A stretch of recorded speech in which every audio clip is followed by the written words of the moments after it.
I keep telling Sarah I hear breathing from Tommy's room, but she doesn't believe me anymore. Can't blame her, really.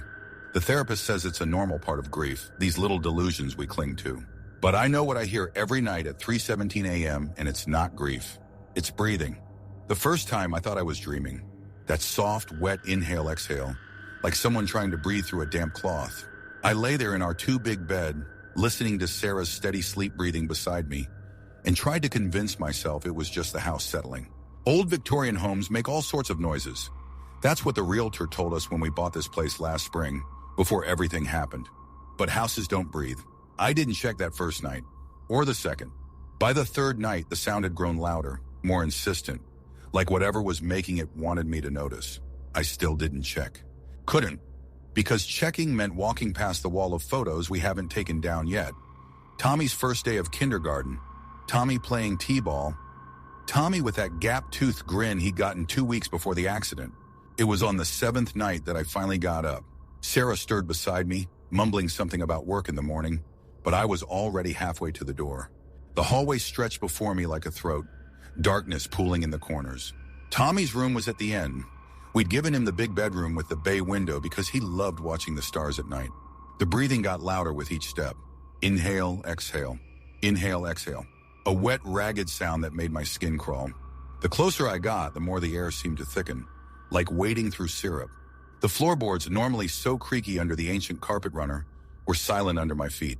His door was closed, just like we'd left it 3 months ago. The brass doorknob felt ice cold against my palm. I stood there for what felt like hours, listening to that breathing, my own heart thundering in my chest. Then slowly I turned the knob. The room was exactly as it had been the day of the funeral. Sarah had insisted we leave everything untouched. His unmade bed with the dinosaur sheets, the scatter of Lego bricks on the floor. I'd stepped on one that morning and cursed, not knowing it would be the last time. His backpack slumped against the desk. The bay window looked out onto the empty street, streetlights casting long shadows across the wall. But something was different. The air felt wrong, heavy and thick, like the moment before a thunderstorm. And there in the corner by his cluttered bookshelf was a darkness deeper than the rest of the room. A darkness that moved with that terrible, wet breathing. I should have run, should have slammed the door and woken Sarah and called the police or a priest or someone who could make sense of what was happening. Instead, I whispered, "Tommy?" The breathing stopped. Then slowly the darkness shifted. I saw something begin to take shape. A small figure about the size of an 8-year-old boy. But as it turned toward me, I realized with mounting horror that while it had Tommy's height, Tommy's general shape, it wasn't Tommy at all. It was like someone had tried to draw my son from memory but gotten all the details wrong. The proportions were slightly off, the angles too sharp, the shadows too deep where eyes should be. "Daddy," it said in a voice that was almost, but not quite, my son's. I had that dream again, the one about the water. My legs gave out then. I fell backward, scrambling away from the thing that wasn't Tommy. My mouth opened in a silent scream. Because I remembered the dream he told me about, just days before the accident. He dreamed he was underwater, trying to breathe. But everything was dark and he couldn't find his way to the surface. The same way we'd found him in the lake.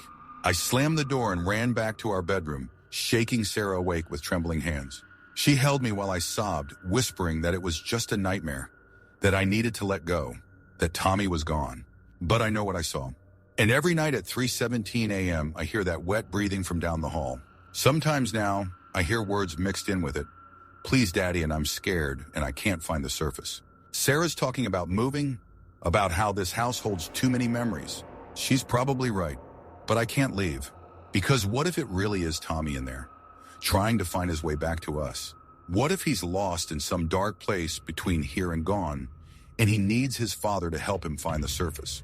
Or worse, what if it isn't Tommy at all, but something else? Something that saw a grieving family and found a way in through a little boy's empty room? So I lie here every night, listening to Sarah's steady breathing beside me, waiting for 3:17 a.m., waiting to hear those wet, ragged breaths from down the hall, waiting to find out what's really in my son's room, and wondering if one of these nights I'll work up the courage to go back in.